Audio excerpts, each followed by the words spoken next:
Bismillahirrahmanirrahim. Innal hamdalillah nahmaduhu wa nasta'inuhu wa nastaghfiruh wa na'udzu billahi min shururi anfusina wa min sayyiati a'malina. May yahdihillahu fala mudilla lahu wa man yudlil fala hadiya lahu. Asyhadu an la ilaha illallah wahdahu la syarika lah wa asyhadu anna sayyidana wa habibana Muhammadan 'abduhu wa rasuluhu la nabiyya ba'dahu. Allahumma salli wa sallim wa barik alaihi wa ala alihi wa ashabihi wa man tabi'ahum bi ihsanin ila yaumil qiyamah. Amma ba'd. Ma'asyiral muslimin wa jumratas salihin, a'azzakumullah. Alhamdulillah, pada malam hari ini kita menyempatkan diri untuk datang ke majlis ilmu, untuk sama-sama kita belajar, sama-sama kita menuntut ilmu untuk mencerahkan masa depan dunia kita dan masa depan akhirat kita.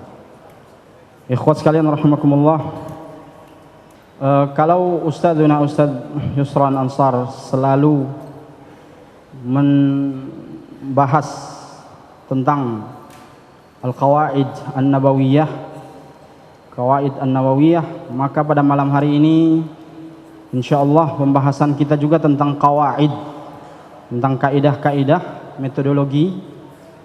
Tapi qawaidnya bukan qawaid An-Nabawiyah. Qawaidnya adalah al-qawaid fi tadabburil Quran. Kaidah-kaidah dalam tadabbur Al-Quran. Inilah insyaallah inti pembahasan kita. Dan kaidah-kaidah tentang pembahasan atau tentang tadabbur Al-Quran itu kami jadikan rujukan utama di sini kitab yang ditulis oleh Dr. Khalid bin Utsman As-Sabt tentang kaidah-kaidah tadabbur Quran yang berjudul Al-Qawaid wal Usul wa Tatbiqatut Tadabbur, atau bahasa Indonesianya metode-metode tadabbur Quran dan contoh penerapannya. Jadi buku ini sangat baik untuk para thalibul ilm. Mereka bisa membaca beberapa kaidah-kaidah dalam tadabbur Quran dan disertai dan dilengkapi dengan contoh-contohnya. Al-Qawaid wal Usul wa Tatbiqat at-Tadabbur. Kemudian kita mulai saja pembahasan kita tentang qawaid fi tadabbur Quran. Kita mulai dengan muqaddimah tentang tadabbur Al-Quran. Pertama, definisi tadabbur. Definisi tadabbur Al-Quran. Tadabbur berasal dari kata dabara atau isim isim masdarnya duburun, yang berarti akhir dari sesuatu. Itu dabara, akhir dari sesuatu. Kemudian kata tadabbur itu juga berasal dari suatu kata bahasa Arab yang sudah ada tambahannya di dalamnya, namanya fi'il mazid. Bukan lagi hanya dabara, tapi dia menjadi tadabbara. Tadabbara dengan wazan dalam ilmu sharaf tafa'ala. Tafa'ala tadabbara, atau masdarnya tafa'ul tadabbur. Apa artinya wazan ini? Ternyata dalam bahasa Arab setiap perubahan wazan itu ada maknanya. Setiap perubahan wazan dalam ilmu sharaf itu ada maknanya. Makna tafa'ala atau tafa'ul tadabbara, tadabbur, maknanya adalah meraih sesuatu setelah mengerahkan usaha yang sungguh-sungguh. Itu maknanya. Meraih sesuatu, tapi sesuatu itu diraih setelah mengerahkan usaha yang sungguh-sungguh sehingga sesuatu itu dapat diraih. Maka tadabbar atau tadabbur adalah mendalami, menghayati, memahami makna Al-Quranul Karim setelah kita mengerahkan usaha untuk memahami ayat-ayat tersebut. Setelah kita mengerahkan usaha yang sungguh-sungguh dalam memahami ayat-ayat Al-Quranul Karim. Itu makna tadabbur. Kalau definisi Syekh Utsaimin rahimahullahu taala, Beliau mengatakan at-tadabbur huwa, tadabbur Al-Qur'an adalah at-ta'ammul fil alfaz lil wusuli ila ma'aniha. At-ta'ammul fil alfaz lil wusuli ila ma'aniha, yang berarti merenungkan lafaz-lafaz Al-Qur'an untuk sampai pada kandungan makna Al-Qur'an itu. Itu definisi Al-Imam Asy-Syaikh Utsaimin rahimahullah.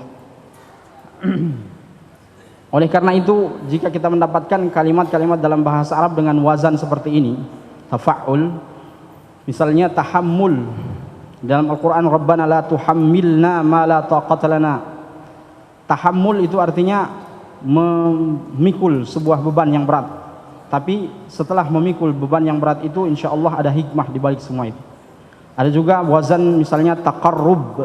Taqarrub adalah kita berusaha mendekatkan diri kepada Allah Subhanahu wa taala dengan banyak-banyak beribadah. Bukan hanya sekedar ibadah wajib saja, tapi kita berusaha untuk mengamalkan juga ibadah-ibadah yang sunnah agar posisi kita lebih dekat dengan Allah Subhanahu wa taala. Itu dari wazan tafa'ul, taqarrub. Kemudian ada juga tasyajju', tasyajja'a yatashajja'u, yang berarti memberanikan diri.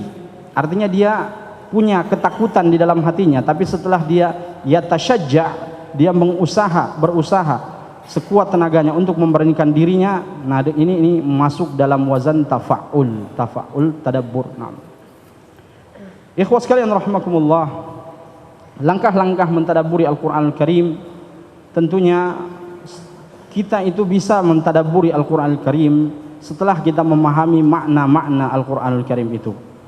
Kalau kita tidak paham Al-Qur'anul Karim, tidak mungkin kita bisa mentadabburi makna-maknanya. Oleh karena itu, ini menjadi nasihat bagi kita semua, agar supaya kita rajin untuk memahami Al-Qur'anul Karim, paling kurang membaca terjemah Indonesianya. Paling kurang membaca terjemah Indonesianya. Jangan sampai kita hanya semangat membaca Al-Qur'anul Karim, hanya mendapatkan pahala dari satu huruf per huruf, tapi tidak mendapatkan pahala dari merenungi, menghayati makna-maknanya dengan membaca terjemah bahasa Indonesianya. Kita sebagai orang Indonesia, cukup panjang perjalanan kita untuk sampai pada derajat tadabbur. Yang pertama, kita bukan orang Arab, jadi perlu belajar baca Quran. Belajar baca Quran dulu. Makanya kalau ada ikhwah-ikhwah di Stiba yang menjadi guru-guru TPA, ini bukan pekerjaan ringan ayuhal ikhwah. Atau kita katakan ini bukan pekerjaan yang hina, yang kita katakan, oh ikhwah ini hanya pekerjaannya hanya mengajar anak-anak saja. Untuk anak-anak lari ke sana, jangan ke sana. Itu anak-anak ribut dalam sholat, jangan ribut. Ini ikhwah hanya begitu saja kerjanya. Ayuhal ikhwah, ini adalah langkah pertama untuk memahamkan anak-anak bangsa kita untuk bisa mentadabburi Al-Qur'anul Karim, untuk bisa menjadi anak-anak yang hidup dengan akhlak-akhlak Al-Qur'anul Karim. Maka kami sangat mensupport adik-adik kita, mahasiswa-mahasiswa kita yang menjadi guru-guru di TPA-TPA yang berada di sekitar Stiba ini atau di luar Stiba. Jadi langkah pertama adalah belajar baca Quran. Setelah belajar baca Quran, jangan sampai setelah kita tahu baca Quran lalu kita tinggalkan bacaan Quran kita. Mari kita menjadikan setiap hari-hari kita dihiasi dengan membaca Al-Qur'anul Karim. Setelah kita sering-sering membaca Al-Qur'anul Karim, jangan lupa membaca terjemahannya karena kita orang Indonesia. Setelah kita baca terjemahannya, ini langkah-langkahnya. Setelah kita baca terjemahannya, kita baca tafsirannya. Kita baca tafsirannya, yang kami maksud sini adalah tafsir yang berbahasa Arab. Maka bagi mahasiswa baru, hari ini adalah hari pertama antum belajar di Stiba. Insya Allah, dengan pahamnya antum bahasa Arab, antum bisa mendalami, menghayati lebih indah bacaan-bacaan Al-Quran antum dengan penguasaan bahasa Arab itu. Bagi ikhwah-ikhwah yang belum tahu bahasa Arab, maka usahakan tahu bahasa Arab biar hanya sedikit-sedikit, atau bahasa Al-Quran itu. Tujuannya apa? Tujuannya agar kita bisa mentadabburi Al-Quranul Karim dengan sebaik-baiknya. Allah Subhanahu wa taala berfirman tentang Al-Qur'anul Karim, "Inna anzalnahu Qur'anan Arabiyyan la'allakum ta'qilun." Sungguhnya kami menurunkan Al-Qur'an itu dengan bahasa Arab, la'allakum ta'qilun, agar kalian memahami. Ayat ini bukan hanya khusus untuk orang Arab, ayuhal ikhwah. Bukan hanya khusus untuk orang Arab yang Allah turunkan la'allakum ta'qilun, agar kalian memahami.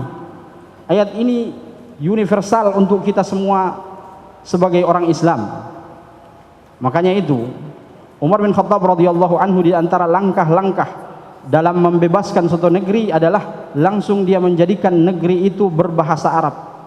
Ini sepak terjangnya Umar bin Khattab radhiyallahu anhu.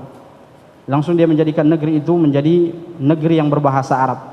Dan sampai sekarang seperti Palestina yang tunduk di bawah pemerintahan Umar bin Khattab, apalagi Mesir, semua adalah negara-negara yang berbahasa Arab. Maka sangat penting untuk mempelajari bahasa Arab. Setelah kita tahu tafsirannya, barulah kita sampai pada tadabbur Al-Qur'anul Karim. Kita sampai pada langkah mentadabburi Al-Qur'anul Karim. Karena mentadabburi Al-Qur'anul Karim, kita membutuhkan latar belakang penguasaan bahasa yang cukup. Setelah kita mentadabburi Al-Qur'anul Karim, maka disitulah langkah terakhir, yaitu mengamalkan apa yang terdapat dalam Al-Qur'anul Karim. Semoga kita semua yang ada di sini menjadi orang-orang yang cinta untuk mengamalkan isi-isi dan kandungan Al-Qur'anul Karim, insyaallah. Kemudian ikhwah sekalian rahimakumullah, di dalam Al-Qur'anul Karim banyak perintah-perintah untuk mentadabburi Al-Qur'an. Di antaranya adalah firman Allah Subhanahu wa taala dalam surah An-Nisa ayat 82. Ini sudah sering kita dengarkan. An-Nisa 82, Allah berfirman, "Afala yatadabbaruna al-Qur'an walau kana min 'indi ghairillahi lawajadu fihi ikhtilafan katsira." Apakah mereka tidak ingin mentadabburi Al-Qur'anul Karim? Sekiranya Al-Qur'anul Karim itu bukan bersumber dari Allah Subhanahu wa taala, maka mereka akan mendapati di dalam Al-Qur'anul Karim banyak pertentangan. Ayat ini ayuhal ikhwah, kalau kita baca dari atas halaman, ayat ini di tengah-tengah pembicaraan tentang orang-orang munafik. Tentang orang-orang munafik. Jadi teguran ini, afala yatadabbaruna al-Qur'an, apakah mereka tidak ingin mentadabburi Al-Qur'an, adalah teguran untuk orang-orang munafik. Oleh karena itu, seorang muslim yang tidak ingin mentadabburi Al-Qur'an ditakutkan di dalam hatinya adalah sifat-sifat munafik. Ada sifat-sifat munafik yang hanya tahu membaca Al-Quran tapi tidak ingin mentadabburinya. Kayak ini teguran bagi kita semua agar kita rajin untuk mentadabburi Al-Quran. Kemudian ayat yang lain yang menjelaskan tentang tadabbur Al-Quran, yaitu surah Muhammad ayat 24, dengan lafal-lafal yang hampir sama. Allah Subhanahu wa taala berfirman, "Afala yatadabbaruna al-Qur'an?" Apakah mereka tidak ingin mentadabburi Al-Qur'an? Am ala qulubin aqfaluha? Atau di dalam hati mereka atau hati-hati mereka sudah terkunci. Ayat ini juga menjelaskan tentang kondisi orang-orang munafik di Madinah yang mereka tidak ingin mentadabburi Al-Qur'an. Dan para ulama menjelaskan ayat ini bahwasannya orang yang tidak suka mentadabburi Al-Qur'an dan dia larut dalam kondisinya seperti itu, tidak ingin mentadabburi Al-Qur'an, maka bisa jadi hatinya terkunci dari kebaikan-kebaikan. Bisa jadi hatinya am ala qulubin aqfaluha, hatinya terkunci dari kebaikan-kebaikan. Wal iyadu billah. Semoga kita semua dibukakan hati kita oleh Allah Subhanahu wa taala untuk mentadabburi dan mendalami Al-Qur'an Karim.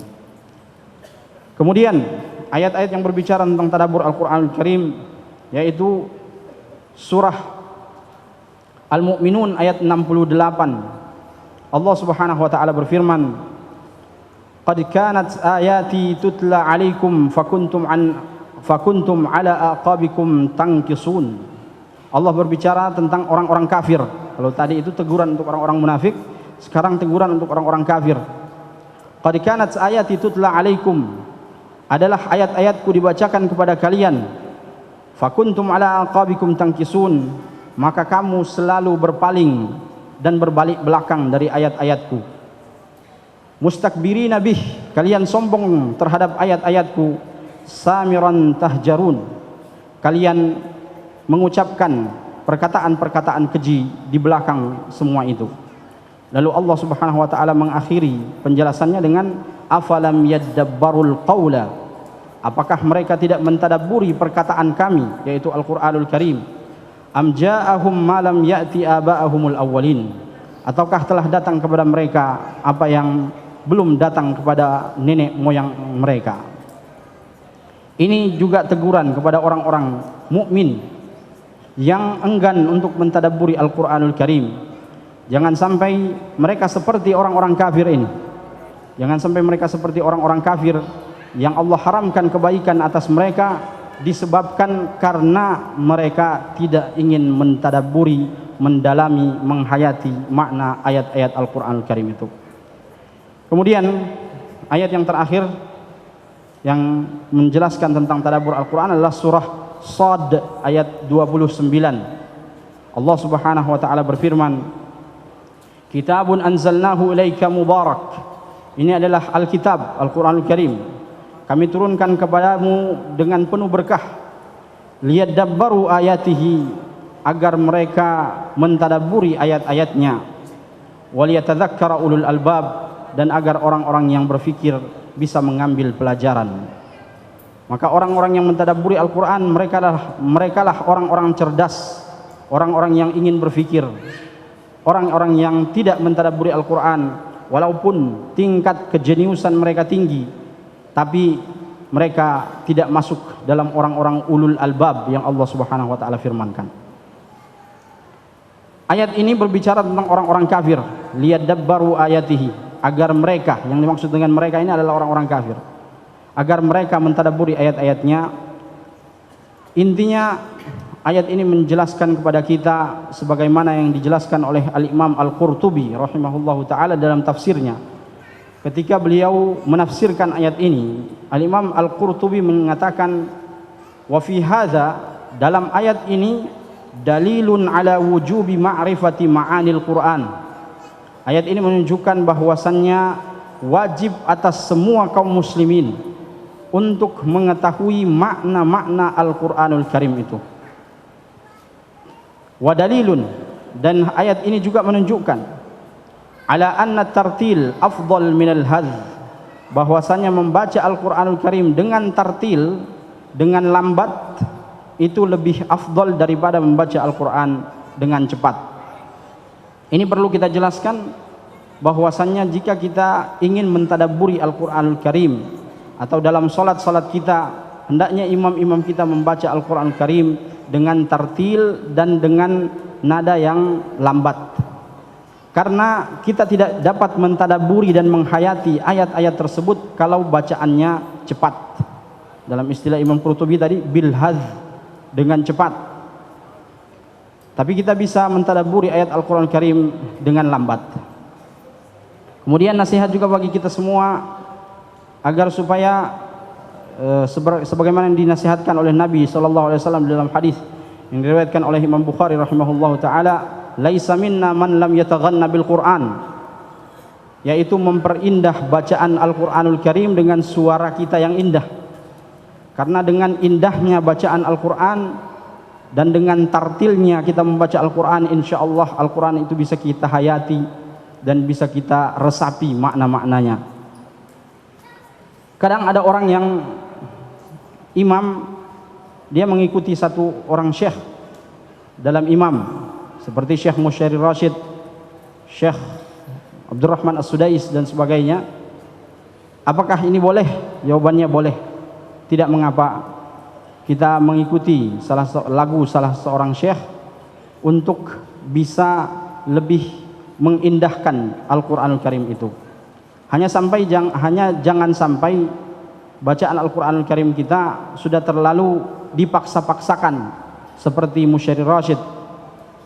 Kita paksa-paksakan, ternyata suara kita juga pas-pasan. Akhirnya bukan jadi Musyairi Rashid, tapi Musyairi rusak. Ya. Syekh Sudais suaranya agak tinggi, akhirnya kita juga pasang nada tinggi, pas dapat ayat-ayat yang tinggi harus kita tekan di situ, hilang suara kita, bahaya. Intinya boleh saja kita pakai lagu-lagu seperti itu, tapi jangan sampai terlalu memaksa-maksakan diri. Ada juga yang pernah sholat dengan lagu yang sudah sering kita dengar di radio, begitu juga lagunya. Dia imam dengan lagu yang seperti itu.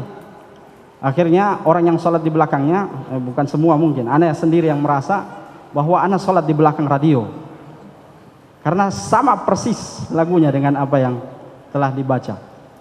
Nah, maka para imam, jadilah diri anda sendiri dalam membaca Al-Quranul Karim. Yang kedua yang perlu kita perhatikan dalam tartil dan hadz tadi, membaca cepat, jika kita murajaah hafalan kita, diperbolehkan membaca dengan cepat. Itu murajaah, diperbolehkan membaca dengan cepat. Tapi kalau di luar murajaah, untuk mentadabburi Al-Quran, hendaknya kita membaca dengan tartil, dengan lambat. Nah, kemudian apa perkataan dan pendapat-pendapat para ulama tentang tadabbur Al-Quran? Pertama kita mulai dengan Dr. Nasir Al-Umari dalam kitabnya Wa Kanu Lana Abidin. Dr. Nasir Al-Umari mengatakan, di antara sebab-sebab lemahnya iman dan malasnya orang beribadah adalah jauhnya seseorang dari tadabbur Al-Quran. Al-bu'du an tadabburil Quran. Al-bu'du an tadabburil Quran ini mengakibatkan, atau jauhnya seseorang dari mentadabburi Al-Quranul Karim mengakibatkan lemahnya kita dalam iman dan malasnya kita untuk beribadah kepada Allah Subhanahu wa taala. Kenapa demikian? Karena isi dan kandungan Al-Quranul Karim itu menjelaskan tentang kisah-kisah orang terdahulu, kisah-kisah soleh orang terdahulu, dan kisah-kisah toleh atau orang-orang yang kafir dengan para nabi mereka. Nah, dari kisah-kisah itu kita bisa mengambil pelajaran-pelajaran yang bisa kita terapkan dalam hidup kita. Bisa jadi semangat kita sudah mulai pudar, tapi dengan membaca kisah-kisah para orang-orang terdahulu, semangat kita bertambah kembali. Karena dengan tadabbur Al-Quranul Karim. Dan di dalam Al-Quranul Karim juga berbicara tentang masa-masa yang akan datang yang belum kita sampai di sana, tentang surga, tentang neraka, tentang hari kiamat.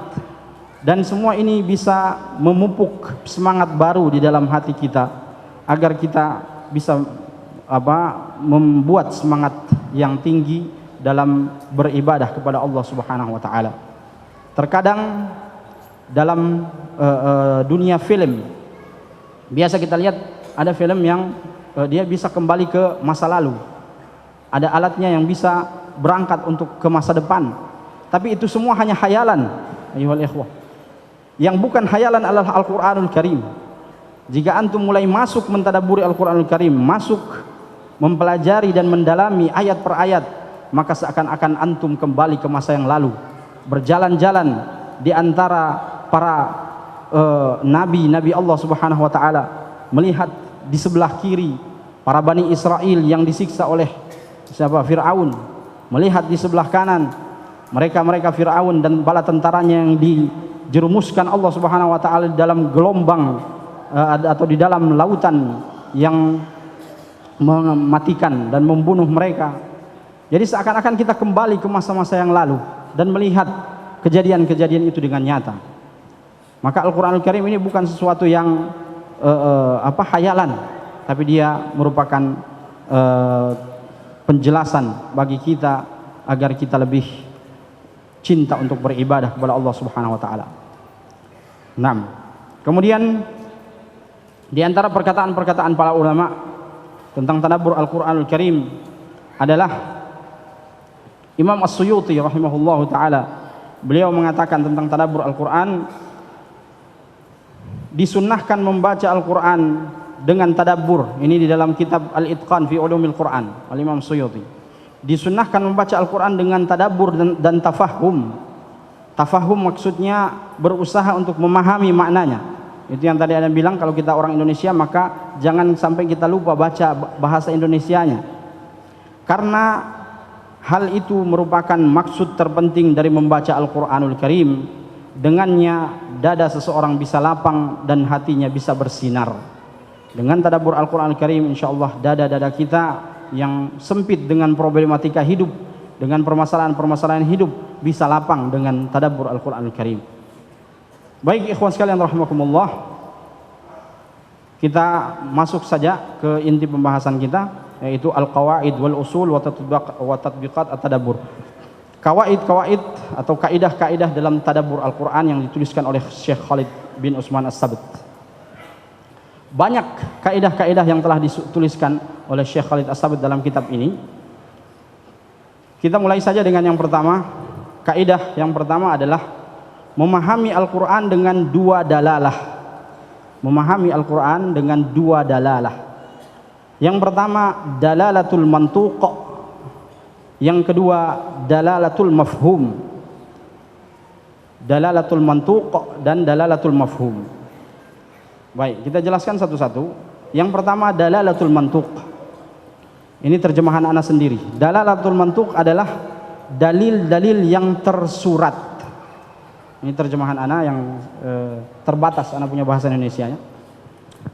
Dalalatul mantuq artinya dalil-dalil yang tersurat. Artinya kata-katanya itu tersurat, tertulis jelas di situ di dalam ayat-ayat Al-Qur'an Al-Karim. Kemudian yang kedua dalalatul mafhum. Dalalatul mafhum artinya dalil-dalil yang tersirat. Yang tersirat maksudnya kata-katanya tidak jelas tertulis di situ. Mari kita ambil penjelasannya supaya lebih jelas dengan contoh-contoh Al-Qur'an Al-Karim. Dalalatul mantuq itu sendiri, dalalatul mantuq atau dalil-dalil yang tersurat terbagi dua. Atau bisa kita bagi menjadi dua bagian. Yang pertama al-mantuq as-sarih. Al-mantuq as-sarih. Yang kedua adalah al-mantuq ghairus sarih. Al-mantuq ghairu as-sarih. Al-mantuq as-sarih ana terjemahkan dengan bahasa ana sendiri. Al-mantuq as-sarih adalah dalil-dalil yang tersurat dan tidak menggunakan kata kiasan. Dalil-dalil yang tersurat tanpa kata kiasan, itu dalalatul mantuq as-sarih, jelas. Yang kedua dalalatul mantuq ghairus sarih. Ghairus sarih maksudnya dalil-dalil yang tersurat dengan menggunakan kata kiasan. Dengan menggunakan kata kiasan. Baik, kita mulai dengan contoh-contohnya. Al-mantuq as-sarih atau yang tersurat jelas, tidak menggunakan kata kiasan. Firman Allah dalam surah Al-Ankabut ayat 69. Al-Ankabut ayat 69, Allah Subhanahu wa taala berfirman, "Walladzina jahadu fina lanahdiyannahum subulana." Walladzina jahadu fina lanahdiyannahum subulana. Orang-orang yang bersungguh-sungguh di dalam menggapai keridhaan kami, lanahdiyannahum subulana, kami akan memberikan dia jalan atau kami memberi petunjuk baginya jalan menuju kepada kami. Walladzina jahadu fina lanahdiyannahum subulana. Ayat ini ayuhal ikhwah menunjukkan bahwasanya orang yang bersungguh-sungguh dalam mencapai keridhaan Allah Subhanahu wa taala, Allah tidak akan menyia-nyiakan usahanya. Pasti Allah akan menghargai usahanya tersebut dan Allah akan membalas dengan balasan yang terbaik. Ustadz Khalid Basalamah beliau menerjemahkan ayat ini, beliau mengatakan walladzina jahadu fina, jahadu di sini butuh usaha untuk memaksa diri.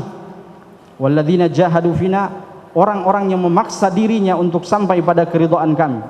Misalnya mahasiswa-mahasiswa baru, mereka ingin menjadi ahli tafsir, menjadi ahli hadis, menjadi ahli fiqhi, menjadi sarjana hukum yang mumpuni dalam bidang hukumnya, hukum syariah.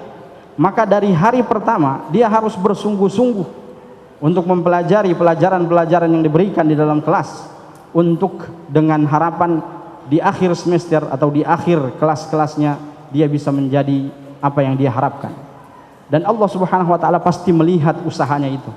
Pasti melihat mahasiswa yang bangun di tengah malam mengambil bukunya membaca.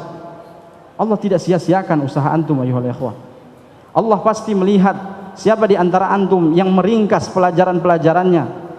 Memang mungkin teman-teman antum tidak tahu, antum ada ringkasan mungkin di dalam kamar, tapi Allah Subhanahu wa taala mengetahui antum telah berusaha untuk sampai pada cita-cita yang antum harapkan.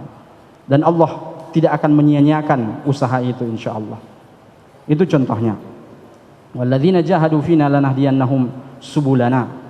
Ibnu Qayyim al-Jauziyah dalam kitabnya Al-Fawaid mengomentari ayat ini, beliau mengatakan, allaqa subhanahu al-hidayah bil jihad. Allah Subhanahu wa taala menggandengkan dalam rangka mendapatkan hidayah Allah dengan jihad, dengan sungguh-sungguh dalam beramal. Fa akmalun nasi hidayatan a'zamuhum jihada. Maka orang yang sempurna menggapai hidayah Allah itu adalah orang yang paling banyak pengorbanannya, yang paling sungguh-sungguh dalam berkorban. Maka ayyuhal ikhwah, kalau antum dari sekarang punya cita-cita yang tinggi di masa yang akan datang, tapi antum bermalas-malasan, maka Allah Subhanahu wa taala juga tidak akan memberikan apa yang antum inginkan, karena kita sendiri yang tidak menginginkan untuk sampai pada tujuan kita itu. Kemudian kita lanjut saja, al-mantuq ghairus sharih. Al-mantuq ghairus sharih yaitu dalil yang tersurat dan pakai atau dengan menggunakan kata kiasan, Pertama, kita mulai dengan Al-Qur'anul Karim. Dalam Al-Qur'anul Karim surah At-Takatsur, alhaakumut takatsur, Allah berfirman, alhaakumut takatsur hatta zurtumul maqabir. Dalam kalimat hatta zurtumul maqabir, kalau antum baca bahasa Indonesianya, sampai kalian masuk ke dalam kuburan, itu bahasa Indonesianya. Tapi dalam langkah-langkah tadabbur ini kita bisa dalami dari segi bahasanya. Zurtum dari asal kata zara yazuru, ziyaratan. Allah ungkapkan masuk ke dalam liang kubur itu dengan kata ziarah. Hatta zurtumul maqabir, kalian dilalaikan oleh harta benda kalian atau bermegah-megahan dengan dunia. Hatta zurtumul maqabir, sampai kalian menziarahi kubur itu. Dari asal kata ziarah, kita bisa pahami bahwa ziarah itu kita pergi ke rumahnya orang hanya 1 jam 2 jam kita pulang, itu ziarah ya. Hanya 1 jam 2 jam kita pulang. Oleh karena itu dari tadabbur ayat ini kita bisa memahami bahwasanya di dalam kubur itu kita hanya singgah, ayyuhal ikhwah. Setelah kita singgah, kita akan menuju ke tempat yang lebih kekal. Apakah kita akan ke surga atau ke neraka Allah Subhanahu wa taala, wal iyadzu billah. Oleh karena itu, seorang alim ulama yang sekaligus umara, yaitu Umar bin Abdul Aziz rahimahullah, beliau ketika membaca ayat ini, beliau menangis terseduh-seduh. Baka bukaan syadidan, beliau menangis terseduh-seduh. Lalu orang di samping-sampingnya bertanya, wahai Amirul Mukminin, ya Amirul Mukminin, kenapa engkau sampai menangis terseduh-seduh? Beliau menjawab, ma'aral maqabir illa ziyarah. Saya melihat kuburan itu hanya tempat ziarah. Wala budda liman yazuruha an yarji'a ilal jannah aw ilan nar. Dan orang yang menziarahi kuburan itu atau masuk dalam liang lahat itu pasti akan keluar dari situ, apakah dia menuju surga atau ke neraka. Dan saya tidak tahu saya mau ke surga atau ke neraka. Itu tadabbur kata ziarah. Nah, ini dalalatul mantuq ghairus sharih, yaitu dengan menggunakan kata kiasan atau ziarah. Ziarah di situ kita menjadikan dia seperti kata kiasan. Kata kiasan-kiasan yang lain yaitu seperti firman Allah Subhanahu wa taala dalam surah At-Tahrim. Allah Subhanahu wa taala berfirman, daraballahu mathalan lilladzina kafaru imra'ata nuhin wa imra'ata lut. Allah Subhanahu wa taala membuat permisalan bagi orang-orang kafir adalah wanita atau istrinya Nabi Nuh dan istrinya Nabi Lut. Kanata tahta abdaini min ibadina salihain. Dua wanita ini pernah menjadi istri bagi 2 orang soleh, yaitu Nabi Nuh dan Nabi Lut. Kita tahu dalam sejarah 2 istri Nabi ini mereka diazab oleh Allah Subhanahu wa taala karena menentang dengan dakwah suami mereka. Nah, di dalam ayat ini ada kata kanata tahta abdain. Ada kata tahta. Tahta di dalam bahasa Arab artinya di bawah. Nah, ini yang Anda maksud dengan kata kiasan. Bukan maksudnya bahwa dua istrinya Nabi tadi itu selalu di bawah, maksudnya diduduki begitu. Mereka selalu di bawah, bukan begitu dipahami. Tapi kata tahta ini adalah seperti kata kiasan yang menunjukkan bahwasannya dalam lingkupan keluarga maka istri itu diatur oleh suami. Istri itu diatur oleh suami. Dengan kata tahta kita pahami bahwasannya istri itu diatur oleh suami, dan suami sebagai presiden tertinggi di dalam keluarga itu. Jika suami memutuskan satu permasalahan, maka istri tidak boleh membantah keputusan itu kecuali dengan alasan-alasan yang jelas. Kalau hanya dengan alasan-alasan yang tidak jelas, maka dia tidak berhak untuk membantah. Kalau dia memberikan pendapat, maka pendapat istri itu hanya sebatas usulan, tidak sampai pada derajat memaksakan suami untuk mengamalkan apa yang dia katakan. Ini tafsiran atau tadabbur dari kata tahta abdaini min ibadina shalihin. Apalagi dijelaskan oleh Allah Subhanahu wa taala dalam Al-Qur'an, ar-rijalu qawwamuna 'alan nisa. Laki-laki itu adalah pemimpin bagi perempuan dalam lingkupan keluarga. Maka wanita dalam lingkupan keluarga harus memahami suaminya. Jangan sampai suaminya menjadi budak di dalam keluarganya. Suaminya menjadi tukang yang disuruh-suruh oleh istrinya dalam keluarganya. Tapi kadang juga ada suami yang suka-suka juga begitu. Dia disuruh-suruh juga, dia suka. Nah, untuk menjaga keharmonisan keluarga. Biasa kalau terjadi permasalahan, misalnya perbedaan keputusan antara suami dan istri, istri mengatakan belikan saja anak tak itu motor misalnya, dia sudah SMP, tapi perhitungan suami lain lagi. Itu anak SMP biasa ugal-ugalan di jalan, jadi jangan beli motor dulu, nanti jatuh anak tak mati di jalan. Jadi terjadi perbedaan pendapat, ikhtilaful zaujain ikhtilaful zaujain fil usrah. Maka dalam posisi seperti ini jangan sampai istri memaksakan kehendak kepada suami. Harusnya istri memahami posisi suami. Jika istri memahami posisi suami dalam keluarga, insya Allah terciptalah ketentraman, ketenangan, kebahagiaan dalam keluarga itu. Nah, itu tadabbur kata tahta. Kemudian di antara firman Allah Subhanahu wa taala yang bisa kita jadikan dalalatul mantuq ghairu sharih adalah firman Allah Subhanahu wa taala tentang makan. Allah Subhanahu wa taala berfirman, "Ya ayuhan nas kulu mimma fil ardi halalan thayyiba." Wahai manusia, makanlah apa yang ada di bumi yang halal dan baik. Halalan thayyiba, yang halal lagi baik. Jadi bukan hanya sekedar halal, tapi dianjurkan untuk makan yang baik. Wala tattabi'u khutuwatis syaitan, dan jangan kalian mengikuti langkah-langkah syaitan. Innahu lakum aduwwum mubin, karena syaitan adalah musuh yang nyata bagi kalian. Dalam tadabbur kata khutuwat asy-syaitan, khutuwat, para ulama tafsir menjelaskan, Syekh Khalid As-Sabit dalam kitabnya menjelaskan, pertama, ayat ini atau khutuwat itu bisa ditadabburi dari dua poin. Poin yang pertama adalah al-khutwah masafatun yasirah. Langkah itu adalah gerakan yang pendek atau gerakan yang berulang-ulang, yang sedikit. Itu khutwah. Wa hakadha syaitanu yabda'u bil yasir fal yasir. Dan begitulah syaitan jika menggoda orang, dia mulai dengan hal-hal yang pendek, yang kecil. Bisa jadi kita sekarang belum terjatuh ke dalam maksiat yang besar, tapi kita menganggap remeh maksiat yang kecil, akhirnya lama kelamaan kita bisa terjatuh dalam maksiat yang besar. Itu tadabbur kata khutuwat, karena khutuwat itu dimulai dengan satu langkah sehingga menjadi ribuan langkah. Kemudian tadabbur yang kedua adalah khutuwat. Khutuwat ditakbirkan oleh Allah Subhanahu wa taala dengan bentuk jamak taksir. Jamak taksir tidak seperti jamak mudzakkaris salim atau jamak muannas salim. Jamak muannas salim atau jamak mudzakkaris salim dia masih punya batasan-batasan. Tapi dalam jamak taksir, ini yang paham bahasa Arab.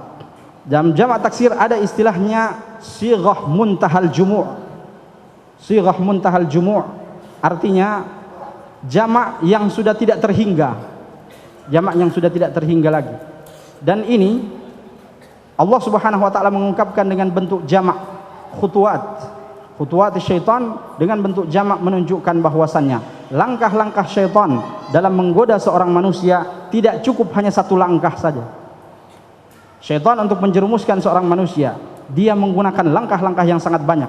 Kalau dia lihat Anda tidak bisa jatuh dalam maksiat wanita misalnya, dia akan menggoda Anda dalam maksiat harta. Jika dia lihat Anda kuat dalam godaan harta, dia akan menggoda Anda dalam godaan tahta, harta, wanita. Gitu ya, biasa orang bilang. Nah, dan masih banyak lagi langkah-langkah syaitan yang bisa menjerumuskan orang ke dalam kemaksiatan. Wal iyadu billah. Kemudian tadabbur. Nah, lanjut ya, sedikit. Tadabbur tentang firman Allah Al-Baqarah 187. Tentang bolehnya berhubungan suami istri di malam hari bulan suci Ramadan. Hunna libasul lakum wa antum libasul lahun. Wanita-wanita itu seperti ibarat pakaian bagi kalian dan kalian ibarat pakaian bagi mereka, atau istri-istri kalian ibarat pakaian bagi kalian. Ayat ini berbicara tentang hubungan suami istri di malam hari bulan suci Ramadan. Bolehnya berhubungan suami istri malam hari bulan Ramadan, tapi Allah ungkapkan dengan kata libas, dengan kata pakaian. Kenapa? Karena pakaian itu memiliki sifat yang banyak. Allah bukan hanya ingin menjelaskan bahwa dalam koridor rumah tangga kita itu bukan hanya tujuan menikah kita bukan hanya berhubungan suami istri, berhubungan biologis, bukan itu. Tujuan kita berumah tangga seperti pakaian itu dia melengket di tubuh. Itu adalah kiasan daripada berhubungan suami istri. Tapi lebih dari itu, pakaian juga adalah menutupi aurat. Makna pakaian adalah menutupi aurat. Maka tugas seorang istri adalah menutupi kekurangan-kekurangan suaminya, jangan sampai ditahu oleh orang lain. Tugas seorang suami menutupi kekurangan-kekurangan suaminya, jangan cerita ke teman-teman Anda di majelis-majelis ngopi. Majelis-majelis ngopi, suami cerita kekurangan-kekurangan istrinya. Ini tidak boleh. Kemudian di antara makna pakaian adalah pakaian itu menaungi. Menaungi maksudnya seorang suami harusnya menjadi penaung atau menaungi istrinya. Jadikan istrinya seakan-akan dia adalah permaisuri yang harus dihormati dalam keluarga. Jangan sampai menjadi suami yang arogan, yang ringan tangan, tampar kiri kanan. Akhirnya istri merasakan hal yang tidak enak di dalam keluarga. Dan ternyata itu ada dalam rumah tangga para ikhwah sekalian. Rahimakumullah. Suami-suami yang arogan, suami-suami yang keras dalam memaksakan pendapat-pendapatnya dalam keluarga, akhirnya terjadilah peperangan dunia ketiga di dalam keluarga mereka. Nah, sampai berujung pada hal-hal yang tidak diinginkan. Waliyadzubillah. Nah, kemudian kita tutup saja dengan bagian terakhir, yaitu dalalatul mafhum. Ini yang sering kita dengar. Mafhum itu terbagi dua. Mafhumul muwafaqah dan mafhumul mukhalafah. Ada dua. Dalalatul mafhum yaitu dalil-dalil yang tersirat. Dalil-dalil yang tersirat itu bisa dibagi menjadi dua. Dalil yang tersirat tanpa menyelisihi makna ayatnya itu muwafaqah namanya. Dalil al-mafhumul muwafaqah. Yang kedua mafhumul mukhalafah, yaitu dalil yang tersirat dan dia menyelisihi makna ayatnya. Contohnya Al-Baqarah 127. Dalam Al-Baqarah 127 Allah berfirman, "Wa idh yarfa'u Ibrahimul qawa'ida minal baiti wa Ismailu rabbana taqabbal minna innaka antas samiul alim." Antum paham ayat ini? Ketika Nabi Ibrahim dan Nabi Ismail mengangkat pondasi dengan bahasa yarfa'u Ibrahim. Yarfa' artinya mengangkat. Dari sini pahami bahwasannya ayat ini tidak menjelaskan dengan detail atau tidak menjelaskan secara al-mafhum al-mantuq as-sharih, tidak menggunakan mantuq as-sharih, tapi dia menggunakan al-mafhum. Al-mafhum dapat dipahami dari ayat ini bahwasannya tugas Nabi Ibrahim dan Nabi Ismail hanya menyempurnakan bangunan Ka'bah dengan bahasa yarfa'u Ibrahimul qawa'id, menyempurnakan bangunan Ka'bah. Jadi mereka bukan membangun dari pondasi, karena pondasinya sebenarnya sudah ada, dibangun oleh Nabi Adam alaihissalam. Kemudian dipahami dari ayat ini, setelah kita selesai beribadah hendaknya kita berdoa. Karena Nabi Ibrahim dan Nabi Ismail setelah mereka membangun Ka'bah, mereka berdoa, Rabbana taqabbal minna innaka antas samiul alim. Ya Allah, terimalah amalan kami ini, sungguhnya Allah Engkau Maha mendengar dan Maha mengetahui. Maka kita sebagai hamba yang biasa, ini dua orang adalah dua nabi, Nabi Ibrahim dan Nabi Ismail, bukan hanya nabi sembarang. Nabi Ibrahim adalah abul anbiya wal mursalin, bapak para nabi dan rasul. Tapi dia masih membutuhkan berdoa setelah ibadah. Jadi setelah kita beribadah, dianjurkan kita untuk berdoa, ya Allah, terimalah salat kita ini. Bisa jadi dalam salat kita tidak khusyuk dalam salat kita.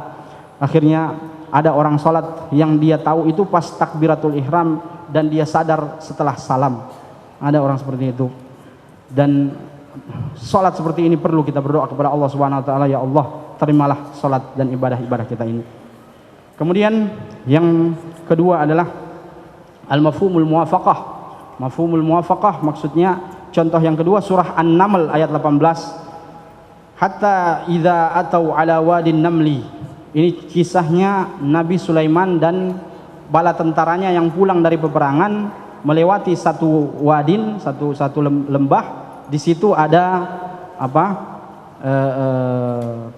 namanya? Semut. Nah, di situ ada semut dan kawan-kawannya. Lalu semut itu berteriak, semut itu berkata, ya ayuhan namlu udkhulu masakinakum, wahai teman-temanku, cepat-cepatlah masuk dalam dalam lubang. La yahtimannakum Sulaiman wa junuduh, agar kalian tidak diinjak-injak oleh Nabi Sulaiman dan bala tentaranya. Lalu di ayat berikutnya Allah berfirman tentang Nabi Sulaiman yang paham dengan bahasa semut tadi. Fatabassama dhahikan, itu Nabi Sulaiman senyum dan tertawa mendengarkan perkataan si semut tadi. Dari sini ayuhal ikhwah, kita bisa mengambil tadabbur dengan mafhumul muwafaqah. Kita mengambil tadabbur bahwasannya dalam pemerintahan Nabi Sulaiman alaihi salam yang merasa aman, tentram, nyaman, damai hidupnya, itu bukan hanya manusia. Sampai semut, hewan terkecil pun merasa aman, tentram, damai dalam pemerintahan Nabi Sulaiman alaihi salam. Di dalam pemerintahan Nabi Sulaiman alaihi salam tidak ada yang memprotes naik BBM. Tidak ada. Tidak ada yang demo buruh. Karena kenapa? Semua merasa tentram, nyaman, damai dalam pemerintahan Nabi Sulaiman alaihi salam. Semua kebutuhan-kebutuhan mereka tercukupi, atau dalam bahasa kita sekarang disubsidi. Orang sakit bisa ditangani dengan baik dan dokter-dokternya bisa dibiayai oleh pemerintah karena tentramnya pemerintahan Nabi Sulaiman alaihi salam. Sampai-sampai semut, hewan terkecil pun bahagia dan senang dalam pemerintahan Nabi Sulaiman alaihi salam. Ini mafhumul muwafaqah yang kita bisa menjadikan tadabbur dalam Al-Qur'anul Karim, dan ini menjadi akhir dari penjelasan kita. Semoga biar sedikit ini ada manfaatnya. Kita tutup dengan doa kafaratul majlis. Subhanakallahumma hamdika asyhadu an la ilaha illa anta astaghfiruka wa atubu ilaik. Wassalamualaikum warahmatullahi wabarakatuh.